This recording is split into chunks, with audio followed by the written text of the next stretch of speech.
দেখানো লাগবে না, এমনি হবে।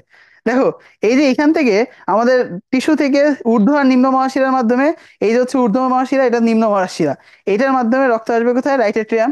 রাইট এট্রিয়াম থেকে রক্ত যাবে রাইট ভেন্ট্রিকল। রাইট ভেন্ট্রিকল থেকে সেটা চলে যাবে হচ্ছে ফুসফুসে। ফুসফুস থেকে লাল কালারের রক্ত আসবে হচ্ছে right left atrium, left ventricle, সেটা দিয়ে সারা দেহে, এই যে আলোটা দিয়ে এই দেহের মধ্যে পৌঁছে যাবে। ঠিক আছে, তাহলে এটা আমরা দেখছিলাম। এখন আসো, তাহলে এই যে ফুসফুস থেকে, আহ, দেহ থেকে যদি চিন্তা করো, এই যে রক্ত, এই যে দেখো দেখো, এই যে, এই যে ঊর্ধ্ব মহাশিরা নিম্ন মহাশিরা দিয়ে এই যে লেফট রাইট এট্রিয়ামে আসছে। রাইট এট্রিয়াম থেকে এইটা এখন যাবে রাইট ভেন্ট্রিকলে।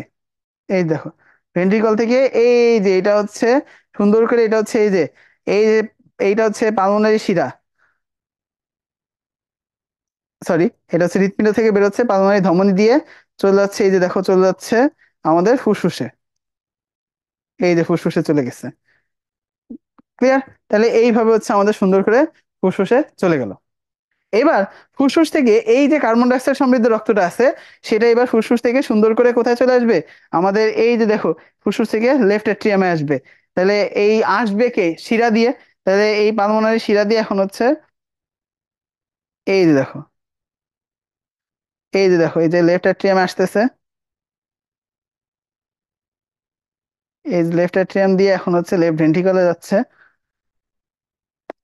এই যে লেফট ভেন্ট্রিকল থেকে এই যে সুন্দর করে এই যে আর্চ অফ অ্যাওর্টা দিয়ে, এই যে এখন সে হচ্ছে সারা দেহে পৌঁছায় যাবে। এই যে দেখো, টিস্যুতে চলে যাচ্ছে। এইভাবে হচ্ছে আমাদের, এই হচ্ছে পালমোনারি আর হচ্ছে সিস্টেমিক সংবহন। ক্লিয়ার? তাহলে এই ফুসফুসে আসলো আর গেল। ফুসফুসের অংশটুকু রিলেটেড যেটা, সেটা হচ্ছে পালমোনারি সংবহন। বাকি যে অংশটা হচ্ছে আছে, সেটা হচ্ছে আমাদের সিস্টেমিক সংবহন। এটা আমরা পেয়ে গেছি।